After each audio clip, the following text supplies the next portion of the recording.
કોઈ ઘરની બહાર નીકળવાનું ટાળ્યું છે। 37 ડિગ્રીને પાર તાપમાન થયું છે। રસ્તાઓ હવે સુમસામ બન્યા છે। ભાવનગરમાં લોકો ઠંડકનો સહારો લેવા મજબૂર બન્યા। તાપથી બચવા માટે છત્રી, બરફના ગોળા કે લીંબુ શરબત સહિત પીણાનો ઉપયોગ કરતા લોકો જોવા મળ્યા।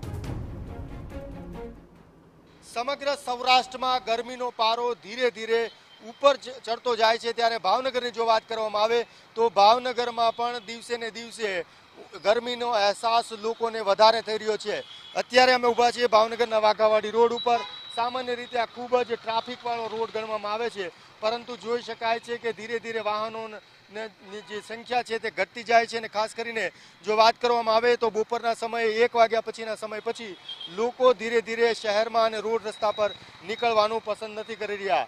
અને શહેરના જે ઠંડા પીણા છે, લીંબુ શરબત છે, આ સિવાય શેરડીના રસ પરના સ્ટેન્ડ છે તેના પર પણ લોકો અત્યારે જોવા મળી રહ્યા છે। શેરડીના રસ પર જે સ્ટેન્ડ હોય છે તે ઠંડા પીણા અને જે પાણીનું સેવન વધારે કરી રહ્યા છે કે ખાસ કરીને ગરમીનો અહેસાસ ઓછો થાય।